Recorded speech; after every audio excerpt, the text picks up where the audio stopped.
주는 나를 건지시는 나의 주 나의 하나님 나의 피할 바위시요 나의 방패시라 나의 하나님 나의 하나님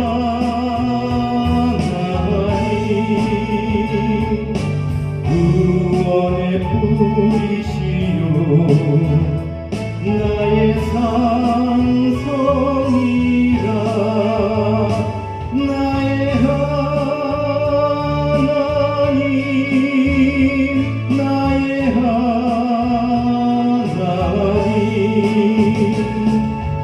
그는 나의 여호와 나의 구세주 나의 하나님 나의 하나님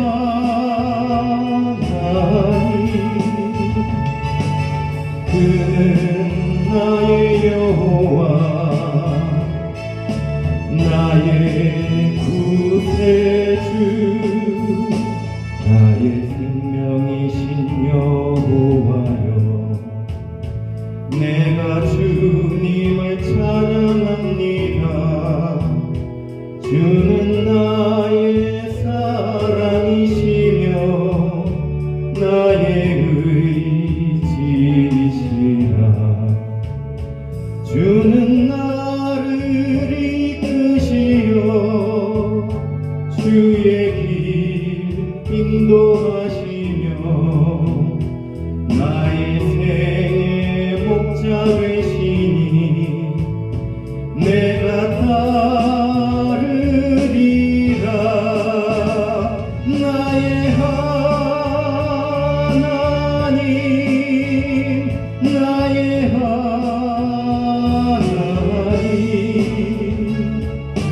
생명의 면류관으로 내게 씌우소서 나의 하나님 나의 하나님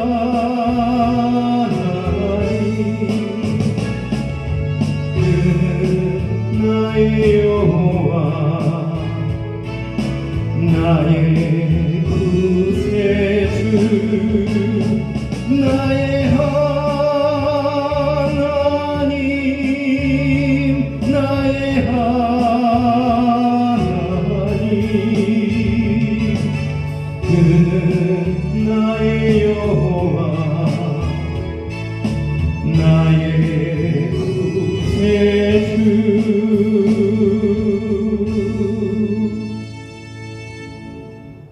말씀을 보겠습니다. 오늘 우리에게 주신 말씀은 마태복음 13장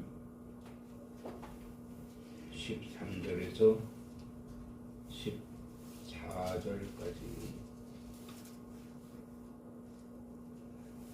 말씀입니다. 그러므로 내가 그들에게 비유로 말하는 것은 그들이 보아도 보지 못하며 들어도 듣지 못하며 깨닫지 못함이니라. 이사야의 예언이 그들에게 이루어졌으니 일렀으되 너희가 듣기는 들어도 깨닫지 못할 것이요 보기는 보아도 알지 못하리라. 아멘. 기도하고 말씀 전합니다. 성일 허락하신 주님 감사합니다. 말씀을 우리에게 주시기 위하여 귀한 날로 제정하신 줄 믿습니다. 성령의 이끌림 받아 발걸음 인도하심대로 기쁨과 즐거움으로 성전을 찾았습니다. 저들의 마음에 말씀이 심겨지게 하시고 그 말씀이 은혜로 역사하셔서 더욱더 하나님을 찬양하고 경배함에 부족함이 없게 하여 주시옵소서. 이 시간도 함께 하심을 믿고 예수 그리스도 이름으로 기도드리옵나이다. 아멘. 할렐루야. 아멘. 오늘 또 우리 주님이 우리와 함께 하시는 줄을 믿습니다. 아멘. 오늘 말씀 제목은 비유가 주는 교훈입니다. 예수께서 갈릴리의 복음을 전파하시면서 갈릴리 해변으로 지나가시다가 베드로를 부르고 또 안드레를 부르고 야고보도 부르고 요한이도 부릅니다. 이렇게 뱃사람들을 우리 주님이 부르실 때에 나를 따라오라. 내가 너희로 사람을 낚는 어부가 되게 하리라 하시니 곧 그들이 배를 버려두고 따르니라. 이렇게 기록된 말씀을 보게 됩니다. 그러니까 예수님께서 복음 사역을 시작하실 때에 가장 먼저 만난 제자들이 베드로와 안드레, 야고보와 요한, 그들은 전부 어부였습니다. 고기 잡는 데의 전문가들이죠. 고기 잡는 데 전문가들인 이들을 부르시고 이제 사람을 낚는 어부가 되게 하리라 이렇게 말씀을 하셨거든요. 사람을 낚는 어부가 되게 하리라. 그러니까 이 제자 이제 예수님을 따르는 어부들은요, 우리가 물고기 잡는 사람들인데 사람을 잡는 그런 어부가 되게 한다고요. 사람을 잡는. 그러니까 궁금하죠. 도대체 어떻게 해서 우리가 사람을 잡을까? 물고기 잡는 것처럼 사람을 잡을 수 있을까? 그러니까 배와 그물을 버려두고 예수를 쫓은 거예요. 예수께서는 이미 갈릴리에서 복음을 전파하시며 기사와 이적과 표적을 행하셨습니다. 이걸 가장 먼저 확인한 사람이 안드레예요. 안드레가 베드로에게 왔고 또 베드로가 야고보와 요한에게 이렇게 은연중에 예수님에 대한 이야기를 하게 됐으니 이렇게 성령의 능력으로 전파하신 예수님이 자기네들에게 가까이 와서 나를 따르라. 내가 너희로 사람을 낚는 어부가 되게 하리라. 이렇게 말씀을 하셨으니 따를 수밖에. 이렇게 따르는 그들에게 주님은 뭐라고 하셨는가 하면 이 글이 오늘 너희 귀에 응하였느니라 이렇게 말씀을 하십니다. 자, 이 글은 곧 예수님이 입으로 말씀하시는 글이거든요. 예수님이 입으로 말씀하시는 글이 너희 귀에, 그러니까 제자 예수님을 따르는 이 어부들의 귀에 응하였느니라. 이제 예수님이 하신 말씀이 그들의 귀에 들어갔다는 거예요. 귀에 들어가서 그들이 듣고 고개를 끄덕이게 되었다 이런 얘기입니다. 그래서 그들이 따르게 되는데, 자, 여기 이제 따를 때 예수님이 이제 그들과 함께 이렇게 길을 가시는데 그때가 언제냐면 10불일식이거든요. 10불일식인데 이 10불일시기에 들판을 지나시면서 이렇게 말씀을 하셨어요. 뭐라고 했는가 하니 길가에 씨가 떨어지면 새들이 와서 쪼아 먹고 돌밭에 떨어지면 해가 돋은 후에 말라버리고 가시떨기에 떨어지면 자라지 못하여 자라지 못하여 결국 죽게 된다. 그러나 옥토에 떨어지면 100배로 또 60배로 또 30배로 결실을 얻게 될 것이다. 이렇게 말씀을 했어요. 자, 이 말씀을 우리가 유념해야 할 것은 여기서 씨는 주님이 이렇게 흘리신 글이거든요. 이 글의 목적은 천국 비밀입니다. 천국 비밀이에요.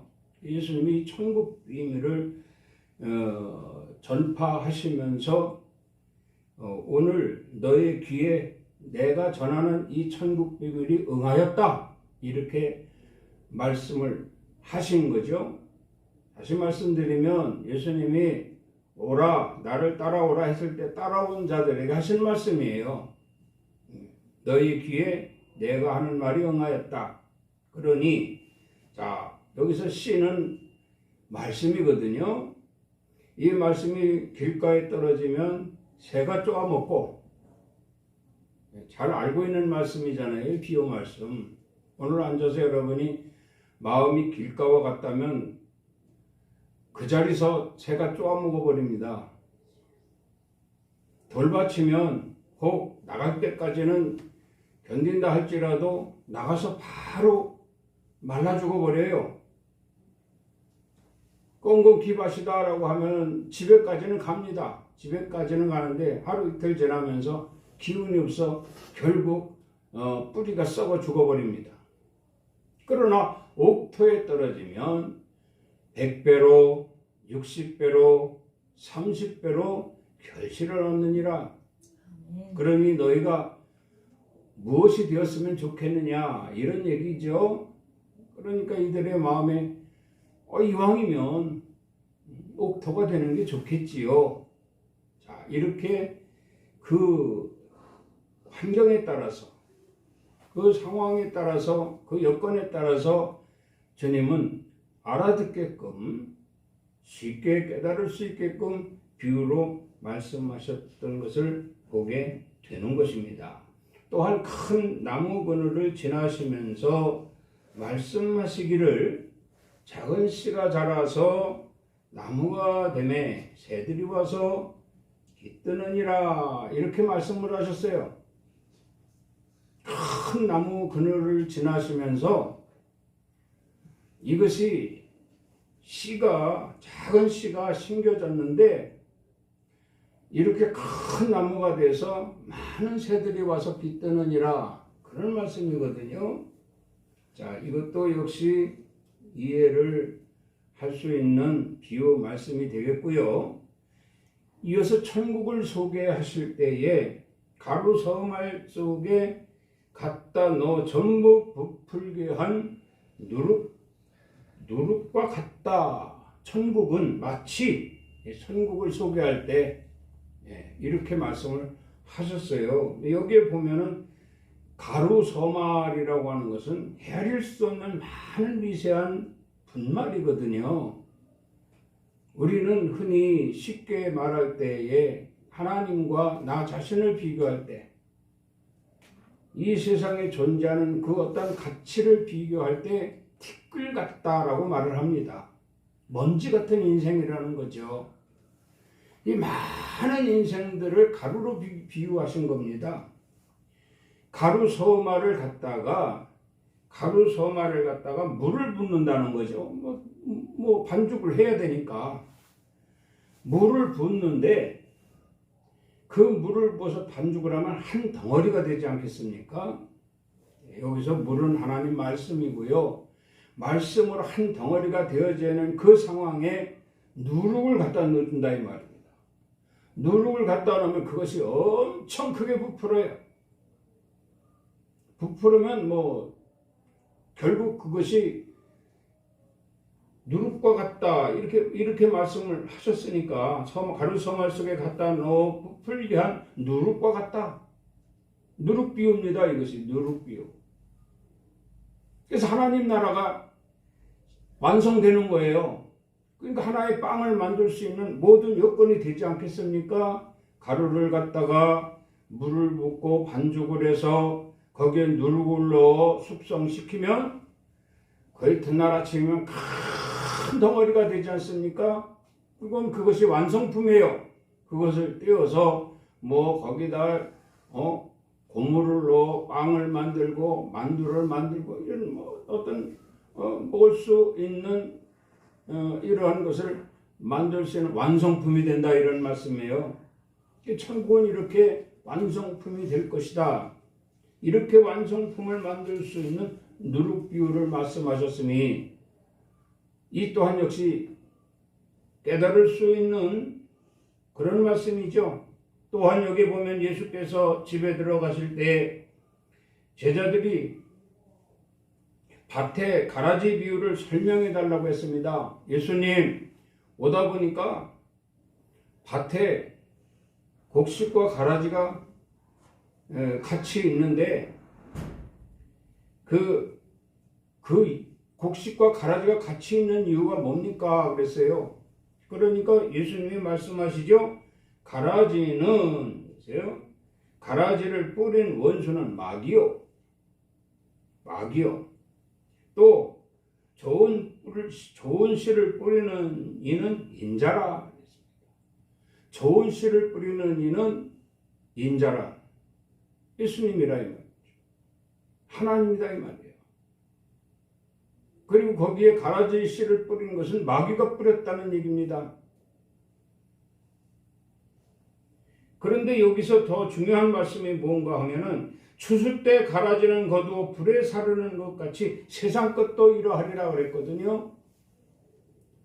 우리가 추수할 때에 가라지는 버리잖아요. 따로 묶어서 불에 살라 버리잖아요.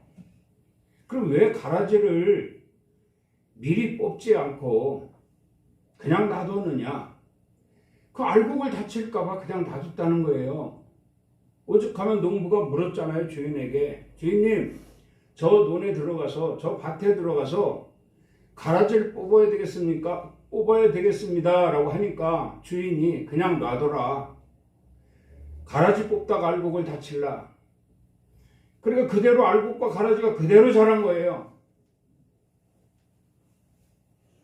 결국 추수 때에 그 알곡은 모아 곡간에 거두고 가라지는 묶고 불에 사를 것인데 이것이 세상 끝도 이러할 것이다. 이렇게 말씀을 했어요. 이것도 비유 말씀이죠. 예배당 안에 많은 성도들이 있습니다. 그런데 거기에 알곡도 있고 가라지도 있어요. 그럼 어떤 사람이 묻습니다. 목사님, 가라지는 좀 미리 뽑아내시죠? 그럼 목사님 뭐라고 해요? 아닙니다. 그냥 놔두십시오. 알곡을 다칠 수도 있습니다. 다시 말하면 가라지가 뽑히면 열받잖아요. 열받으면 알곡까지 빼갖고 도망가요. 그러니까 그냥 놔두라는 거죠. 마침내 추수 때가 왔습니다. 알곡은 거두어 천국으로 인도하고 가라지는 결국 불에 살아 지옥으로 떨어질 것이니 그때가 바로 세상 끝날이다. 이렇게 말씀을 하신 거예요. 뿐만 아니라 포도원을 지나실 때도 포도원 농부 비유를 말씀하셨고 혼인집을 지나실 때도 혼인잔치집 비유를 말씀하셨어요. 또 뿐만 아니라 열처녀 비유도 말씀하셨습니다. 이렇게 그때마다 사물을 보시며 환경과 여건에 따라서 하나님은 비유로 말씀하시는 것을 볼 수가 있습니다. 오늘 본문 9절에 뭐라 그랬어요? 귀 있는 자는 들으라 하시니라. 이렇게 말씀을 합니다.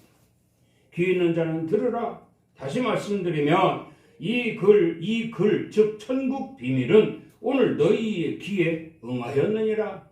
아멘. 오늘 여러분 귀에 이 천국 비밀이 아주 적당하게 꼭 필요하게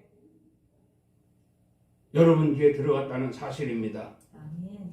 이 말씀을 유념할 수 있기를 주의 이름으로 부탁을 드립니다. 자, 다시 말씀드리지만 예수께서 복음 사역을 하실 때에 왜 비유로 말씀하셨을까? 예수께서 왜 비유로 말씀하셨을까? 오늘 우리도 이게 궁금합니다. 궁금한데 예수님이 비유로 말씀하신 데는 크게 두 가지로 볼 수가 있습니다. 하나는 이 세대 사람들을 무엇으로 비유할까? 이렇게 주님 말씀하셨죠. 이 세대 사람들을 무엇으로 비유할까? 누가복음 7장 31절에 보면 우리가 너희를 향하여 피리를 불어도 너희가 춤추지 않고 우리가 슬피 울어도 너희가 가슴을 치지 아니하였다 함과 같도다. 그래서 비유가 필요하다는 거죠. 그러면 여기서 두 가지로 볼 수 있습니다. 왜 피리를 불면 노래를 부르든가 춤을 추지 않았을까? 몰라서 그랬던 몰라서. 곡을 모르고 노래도 모르는데 어떻게 춤을 춥니까? 익숙해야죠. 익숙해요. 그 곡을 알고 그 노래를 알아야 춤을 추든지 뭐 노래를 따라 부르든지 할 것 아닙니까? 몰라서 그랬다는 얘기. 몰라서.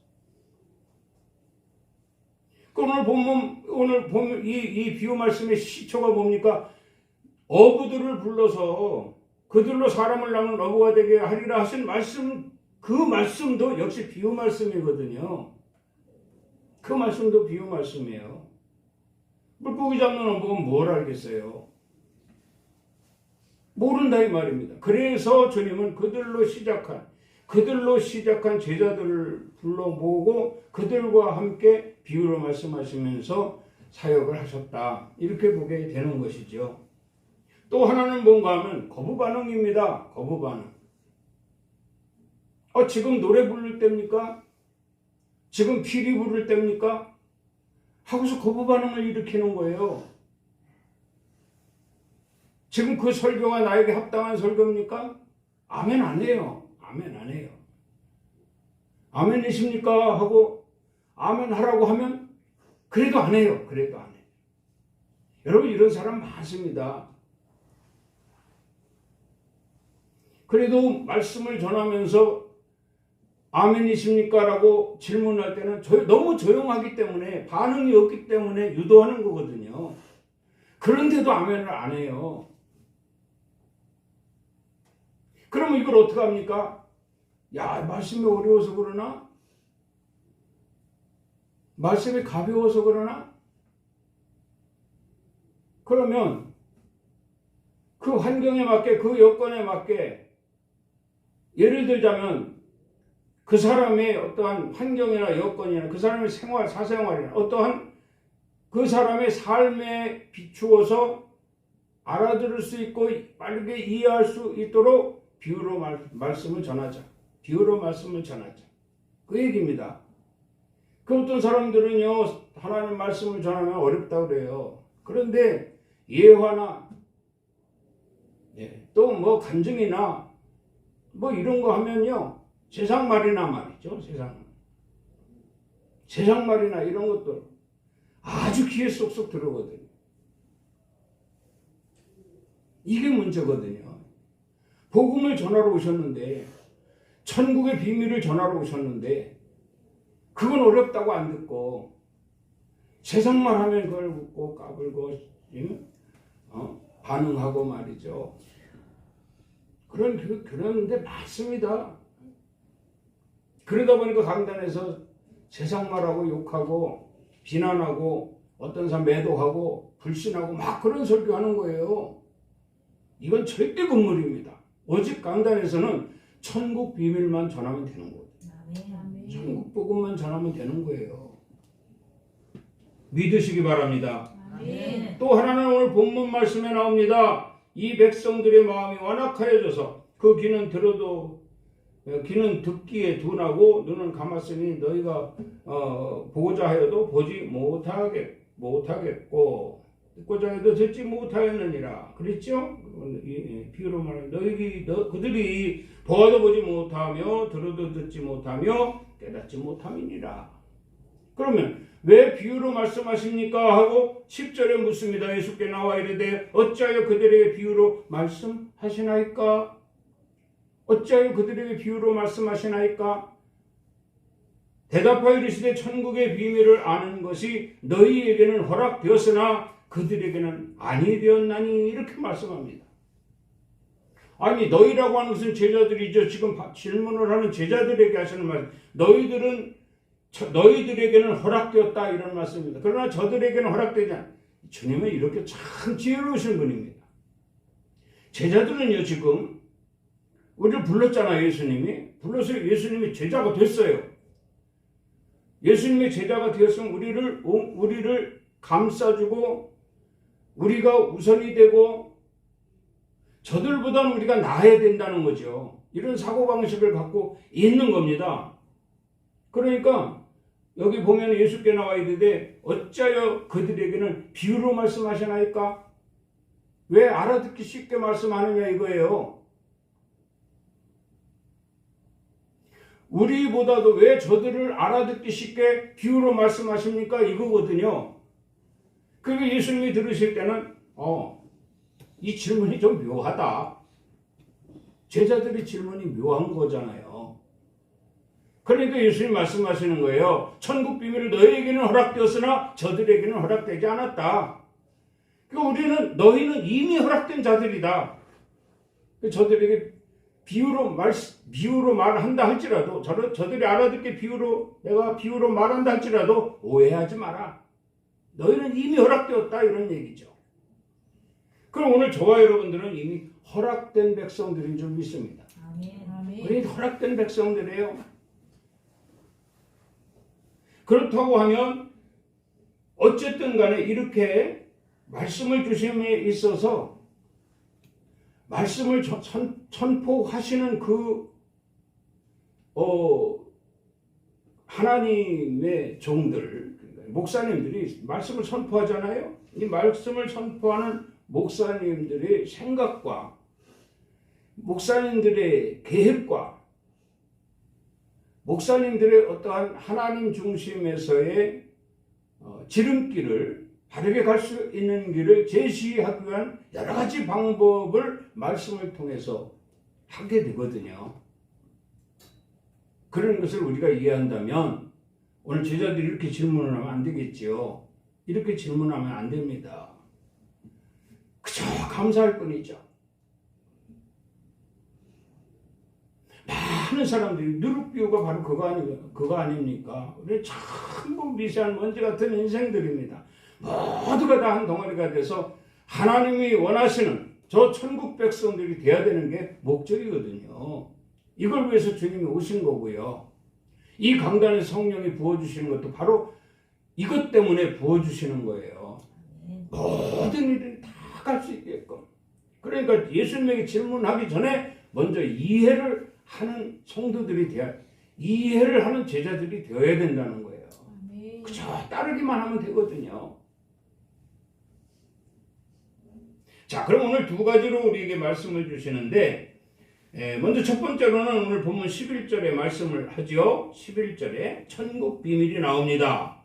천국의 비밀을 아는 것이 너희에겐 허락되었으나 그랬습니다. 천국 비밀.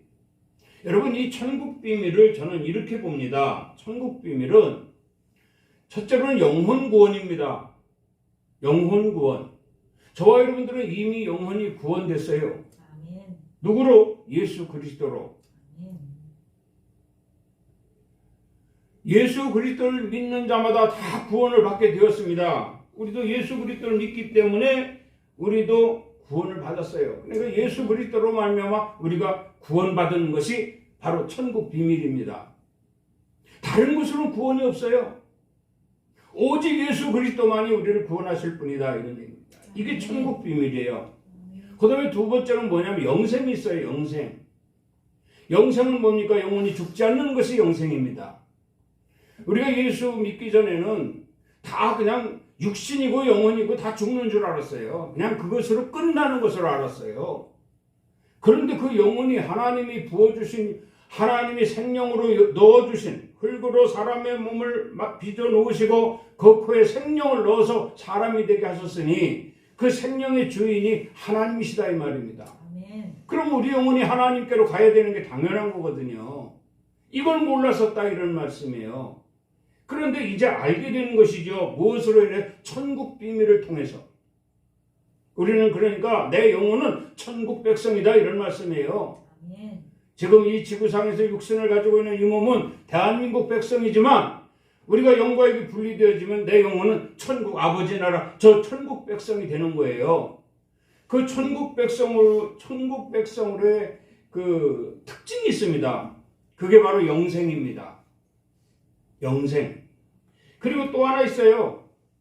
또 하나 있습니다. 그러니까 다시 말하면 천국 비밀의 세 번째로는 뭐냐면 심판이 있어요. 심판. 그 여기 보면은 이렇게 말씀하고 있거든요. 심판에 대해서. 영과 육이 분리되어짐으로 인해서 영혼의 세계에 입성을 하게 되지 않습니까? 사람은 누구나 다 영혼 세계에 입성하게 되는데 천국 비밀을 우리가 알고 내 영혼을 이 땅에서 주님 부르시는 날까지 예수 믿고 구원받고 저 천국의 소망을 가지고 하나님 말씀 중심으로 살아온 자들은 천국으로 갑니다. 아멘. 그렇지만 그것을 불신하거나 부인하는 자들은 전부 그 영혼이 지옥으로 가요. 이게 심판입니다. 다시 말하면 하나님 앞에 영혼이 반드시 하나님 앞에 영혼이 서게 될 것인데 하나님 그때 심판을 하시는 거예요. 너는 우측으로, 너는 좌측으로, 너는 위로, 너는 아래로 이렇게 분리를 딱 시켜주십니다. 그럼 끝나는 거예요. 그러면. 로마서 11장 29절 말씀을 보면 하나님의 은사와 부르시면 후회하심이 없느니라 이렇게 말씀을 합니다. 여기서 다시 말씀드리면 이 은사들을 천국 비밀로 은사들을 부르신 거예요. 천국 비밀로 은사들을 풀었는데 이 은사들을 우리 주님은 비유로 말씀하셨다라는 거죠. 그러면 이 은사를 볼 때 하나님의 은사와 부르시면 후회하심이 없느니라. 하나님의 은사가 뭔가 하고 구체적으로 들여다보면 말씀입니다. 말씀. 그러니까 이 말씀과 능력이죠. 말씀과 능력 그리고 영분별. 다시 말씀드리면 이 은사들은 전부 천국 비밀이에요. 천국 비밀. 이 천국 비밀을 은사로 이렇게 풀으셨는데 이 은사로 푸는 것을 알 수 있도록 비유로 말씀하셨다. 그런 얘기입니다. 그래서 오늘 우리는 이렇게 말씀했거든요. 이렇게 형제들아 신령한 것들에 대하여 나는 너희가 알지 못하기를 원하지 아니하노라. 주님 말씀이에요. 주님 말씀입니다. 주님 사도 바울을 통해서 로마 교회의 성도들에게 하신 말씀이거든요. 그러니까 역시 오늘 우리 교회에 이 말씀을 주신 것은 주님의 말씀이다 이런 얘기입니다. 주님의 말씀을 종의 입을 통해서 여러분들에게 증거하는 것과 같은 거죠. 형제들아 신령한 것들에 대하여 나는 너희가 알지 못하기를 원하지 아니하노라. 이 모든 신령한 은사는 한 성령이 행하셨으나 그의 뜻대로 각 사람에게 나눠주시는 것이라. 아멘. 나눠주시는 것이라. 우리가 전부 은사를 받아야 돼요. 은사를 받아야 돼요. 말씀의 은사를 받아야 천국 비밀을 쉽게 알 수 있고요. 또 예수님께서 말씀을 선포하시면서 그러니까 천국 비밀을 선포하시면서 기사와 표적도 행하셨거든요. 이게 능력이거든요. 각색 병자들도 고치시고 막 온 수리아 땅을 다니시면서 병 고치니까 막 인산인해를 이루지 않습니까? 이런 많은 모인자들 다 또 하나님께서 주님의 능력, 주님께 능력 주셔서 주님이 행하셨다, 다 치료하셨다 이런 말씀이거든요. 이런 것들을 볼 때에 한 성령이 이제 우리는 성령 시대에 살고 있기 때문에 한 성령, 삼일체이신 성령께서 우리에게 그 뜻대로 하나님의 뜻대로 부르심을 받은 자들 각 사람에게 은사를 나눠줄 것이라 이렇게 말씀을 하셨어요. 우리가 알고 우리가 이 받은 은사는 말씀의 은사를 받아야 된다는 거죠. 가장 중요한 말씀의 은사를 받게 되는데 이 말씀의 은사를 받게 되면 우리가 흔히 주님처럼 얼마든지 비유로도 말씀을 전할 수가 있고요. 상대방을 이해시킬 수가 있고요. 그렇게 된다는 겁니다. 이 말씀에 특별히 여기 신명기 29장 29절에도 보면은 감춰진 일은 우리 하나님 여호와께 속하였거니와 나타난 일은 영원히 우리와 우리 자손에게 속하였느니 이렇게 말씀을 합니다. 감추어진 것은 하나님 여호와께 속하였다. 그래서 여호와께 속한 것을 끄집어내기 위해서 여호와께 속하여 있는 은사죠. 그러니까 모든 은사, 말씀을 비롯한 능력, 여기 영분별함, 방언, 통역, 이런 이제 각가지 뭉쳐서 하나가 되어 모든 백성들을 다 천국으로 인도하기 위한 도구로 사용되어지는 이 은사가 하나님께 속한 것이다 이런 말씀이에요. 하나님께 속하였고 나타나는 일은 영원히 우리와 우리 자손에게 속하였나니 그랬습니다. 이 은사를 우리가 취해야 된다는 거죠. 그래서 이 은사를 취함으로 인하여 우리에게 나타날 것뿐만 아니라 우리 자손들에게도 나타나게 될 것이니 그로 말미암아 이 땅에서 되어지는 일들로 말미암아 하나님께 영광이 되어지고 또 그 감춰진 하나님께로부터 감춰진 것들이 다 드러나게 될 것이니 그때야 비로소 끝날이 될 것이다 이렇게 말씀을 하고 있는 거예요. 이 말씀을 유념할 수 있기를 주의 이름으로 부탁을 드립니다. 자, 여기 보면은 다니엘 12장 7절 말씀을 하나 보죠. 반드시 한때, 두때, 반때를 지나서 성도의 권세가 다 깨어지기까지나 그렇게 되면 모든 일이 다 끝나리라. 이런 말씀을 하나님이 다니엘에게 주셨어요. 다시 읽어볼까요? 반드시 한때, 두때, 반때를 지나서 성도의 권세가 다 깨어지기까지이니 그렇게 되면 이 모든 일이 다 끝나리라. 그런데 이 말씀을 듣고도 다니엘이 깨닫지는 못했습니다.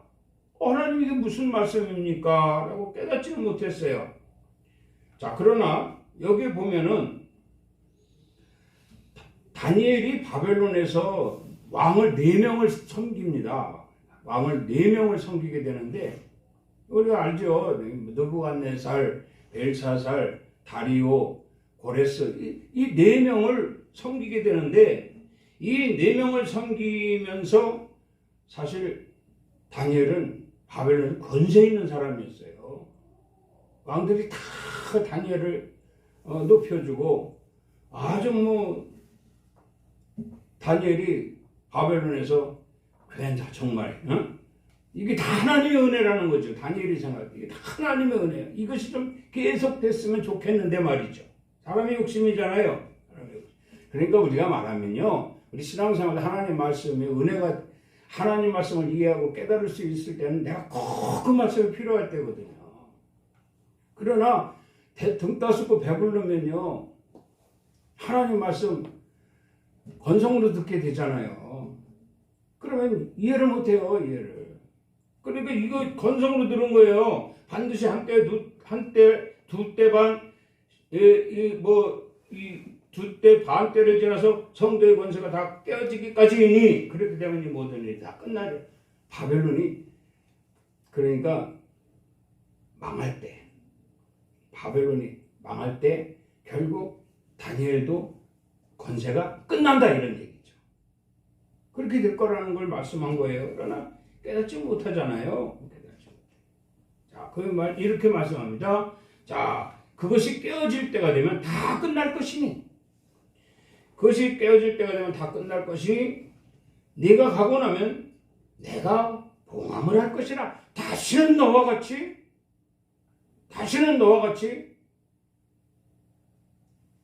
권세를 주지 않겠다. 너와 같은 이가 다시는 없게 할 것이다. 이런 말씀이에요. 그러니까 하나님이 여기 다니엘에게 굉장히 배신감을 느낀 것 같지 않아요? 오늘 예수 믿는 사람들 정말 잘 나갈 때 조심해야 돼요. 잘 나갈 때.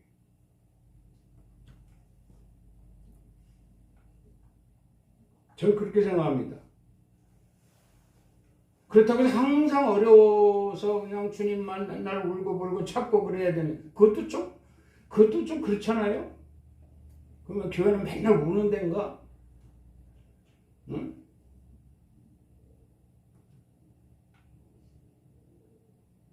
남들이 그렇게 생각하잖아요. 나는 울 일도 없어. 나는 부족한 것도 없어. 나는 건강해. 그러니 나는 교회 다닐 필요 없잖아. 이렇게 나올 수밖에 없잖아요. 하나님은요, 아픈 사람 와서 기도하면 하나님이 치료해 주셔요. 배고픈 사람 와서 달라고 그러면 하나님 밥 주셔요.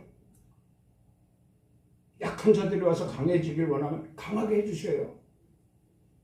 다니엘도 이렇게 바벨론의 포로로 끌려왔지만 하나님이 다니엘의 기도를 들으시고 그를 아주 바벨론 권세 있는 자로 만들어 주셨잖아요. 그런데 이 다니엘 12장이 끝나가는데 말이요, 다니엘 마무리가 되잖아요. 마무리가 돼가는데 다니엘은 뻗은 권세를 누리고 버티고 있는 거예요.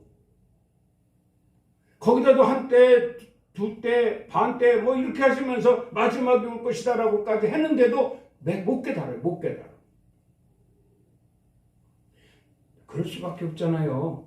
느부갓네살 때 다니엘 총애 받았죠. 벨사살 때도 다니엘 꿈 해몽 잘해서 인정받았죠. 메대 사람 다리오 왕 때도 그냥 지난주에도 설교했지만은 총리까지 세우고 어떤 점검도 없이. 그리고 고레스 때도 역시 마찬가지고요. 그 권세가 영원할 줄 알았던 거죠.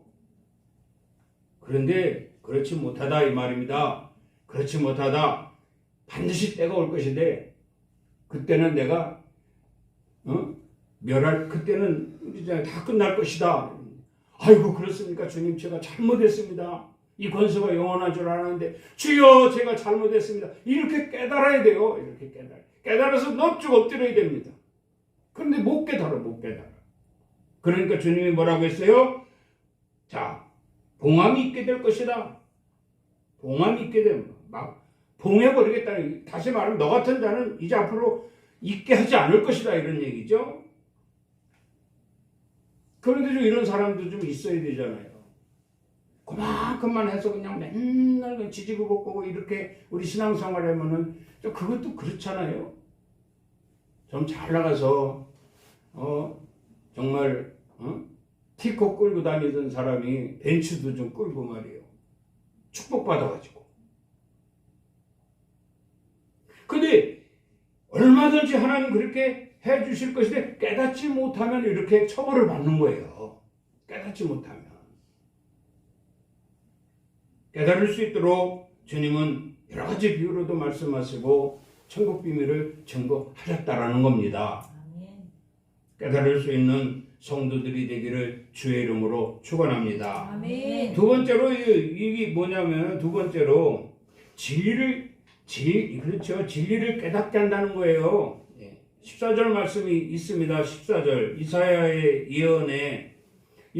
예언이 그들에게 이루어졌으니 그랬거든요. 이사야의 예언이 그들에게 이루어졌다 이런 말씀이에요. 그러니까 다시 말하면 뭐 여기서는 안전적으로 이렇게 이루어졌다고 하지만 우리는 좋은 쪽으로 이루어졌으면 하고 말씀을 이제 바꿔보는 거죠. 우리는 좋은 쪽으로 이루어졌으면 좋겠다. 그런 말씀이에요. 누가복음 24장 45절에 보면 이 그들의 마음을 열어 성경을 깨닫게 하시고 할렐루야. 우린 좋은 쪽으로 깨닫게 해야 돼. 이사야 24 이거 보면은 뭐 너희가 듣기는 들어도 깨닫지 뭐 이런 게 아니라 들으면 깨닫고 보여주면 보고 하나님에 대한 하나님과의 어떤 약속 이런 것들로 전제해서 섬기고 또 감사할 줄도 알고 영광도 돌리고 이렇게 살라는 거거든요. 자, 그러면 누가복음 24장 45절 말씀하셨죠? 이에 그들의 마음을 열어 성경을 깨닫게 하시고 오늘 여러분들의 마음이 활짝 열렸으면 좋겠습니다. 그래서 이 말씀을 깨닫자. 비유로 하신 이 말씀 다 깨닫자. 아멘. 그래 최초에 사람을 낚는 어부가 되게 하리라 했을 때 그들은 안 거죠. 그들은 안 거예요. 물고기 잡는 어부를 사람 낚는 어부가 되게 하신다고요? 자, 그럼 사람 낚으러 갑시다. 알잖아요, 벌써. 저 사람도 내 사람으로 만들고 저 사람도 내 사람으로 만들고 낚으면 다 내 것이 돼. 남의 것을 낚을 때 다 내 것이 되잖아요. 이렇게 해서 하나의 공동체를 만들어가는 거예요. 이걸 오늘 우리가 깨달으면 어떻게 하면 나가서 낚아야 돼요. 나가서. 언제까지 이렇게 성전에 의자들이 주인 없는 의자로 만들어 놓을 겁니까? 나가서 낚아와야 돼요. 그게 바로 비유입니다. 이 비유. 사람을 낚는 어부가 되게 하리라. 아멘. 나가 사람 낚아오면 주님이 말씀의 뜻을 깨닫게 되는 거잖아요. 믿습니까? 누가복음 24장 48절에 이렇게 말씀합니다. 너희는 이 모든 일의 증인이라. 볼지어다 내가 아버지께서 약속하신 것을 너희에게 보내리라. 아멘. 아버지께서 약속하신 것이 뭐죠? 성령이잖아요. 성령. 아멘. 그래서 우리가 흔히 성령 받으셨습니까? 예, 성령 받았습니다. 성령 받았습니까? 저는 그걸 잘 물어봐요. 성도들에게. 성령 받으셨습니까? 아멘 그러거든요.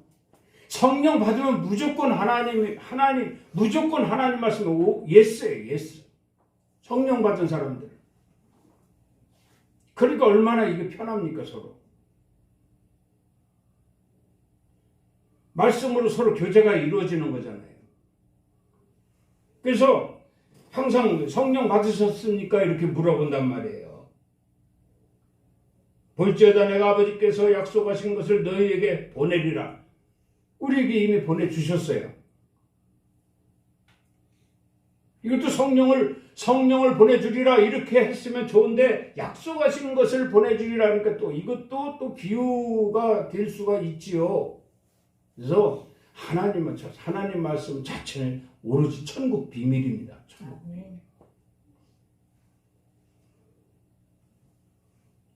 마가복음 7장 14절에 이런 말씀이 있습니다. 무리를 다시 불러 이르시되 너희는 다 내 말을 듣고 깨달으라. 계속 부르는 거예요. 깨달을 때까지. 그럼 거기서 깨닫는 사람도 있어요. 예를 들어서 20명을 불렀다는데 한 5명 깨닫고 나머지 못 깨닫고 그냥 갑니다. 또 불러요. 또 불러. 또 불러서 또 깨닫게 하고 또 불러서 또 깨닫게 하고. 그럼 먼저 깨달은 자는 뭐냐?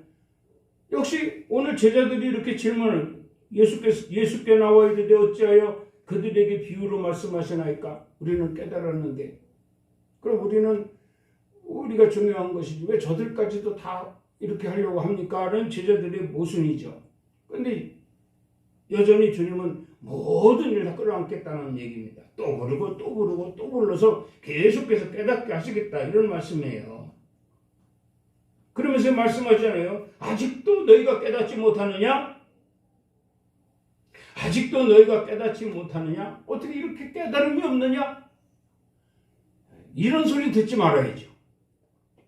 믿습니까?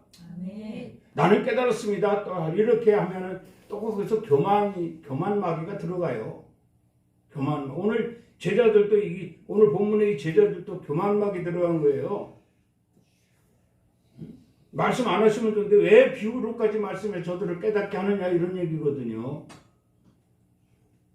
무리가 있는데 말이죠. 10명 갖고 돼요 하나님이? 20명 갖고 돼요? 온 인류가 다 구원받기를 원하시잖아요. 그래서 자꾸 불러. 근데 이 한계가 있으니까 자꾸 야단하시는 거예요. 왜 아직도 네가 깨닫지 못하느냐? 응? 이렇게 깨달음이 없느냐? 그러니까 참 비유로 말씀하셔도 천국 비밀을 이런 모양으로 저런 모양으로 이런 각도로 저런 각도로 말씀을 하시는데도 아직도 깨달음이 없다라고 하면 안타깝죠. 안타깝습니다. 그 말씀을 선포하는 주님에게 있는 것이 아니라 듣는 자들에게 있어요. 잘못이. 그래서 그들을 먼저 믿게 된 자들이 먼저 깨달은 자들이 좀 그들에게 다가가서 그들을 어떻게든지 이렇게 깨달을 수 있도록 이렇게 접근을 해서 해야 되는데 자기 중심이 돼버리니까 나만 알면 된다. 쟤는 몰라도 돼. 천국 그 존재 나만 가면 되지. 이런 사고방식을 갖고 있어. 마지막으로 말씀 하나 더 봅니다. 베드로전서 1장 5절 말씀입니다. 너희는 말세에 나타내기로 한 예비하신 구원을 얻기 위하여 믿음으로 말미암아 하나님의 능력으로 보호하심을 받았느니라. 아멘. 아멘. 말씀은 구원이요. 말씀은 영생이요. 말씀은 능력이요. 말씀은 임마누엘이요. 말씀의 결국은 심판이라. 유념할 수 있기를 주의 이름으로 축원합니다. 아멘. 주님 은혜를 감사합니다. 오늘 또 귀한 시간 허락하시고 주님의 천국 비밀을 선포하신 것에 다시 한번 눈으로 보고 귀로 듣고 깨달을 수 있는 시간 주심을 감사합니다. 언제나 항상 충만한 저희들 되어서 하나님 나라 소망 이루기까지 승리할 수 있는 삶 되게 하여 주시옵소서. 아멘. 예수 그리스도 이름으로 기도드리옵나이다. 아멘. 지금은 우리 주 예수 그리스도의 은혜와 하나님 아버지의 사랑하심과 성령님의 교통, 감동, 감화, 충만 위로 역사하심이 오늘 성일 주님 전에 모여 예배하며 주님께서 천국 비밀을 선포하실 때 비유로 말씀하신 것을 인하여 다시 한번 깨닫고 하나님 나라 소망 이루기까지 말씀 붙들고 승리하리라 다짐하고 돌아가는 성도들 머리 위에와 가정 위에 일터 위에 사업장 위에 나라의 민족 위에 의렐림 교회 위에 이제로부터 영원토록 함께 있을지어다. 아멘. 주님 감사합니다. 귀한 시간 함께 하심을 감사합니다. 이후로도 충만한 은혜 체험하게 하시고 오로지 하나님께로만이 영광 돌리시는 저희들 삶 되게 하여 주시옵소서. 예수 그리스도 이름으로 축복하고 기도드리옵나이다. 아멘. 우리 하나님께 영광의 박수를 올리겠습니다. 이제 승리했습니다.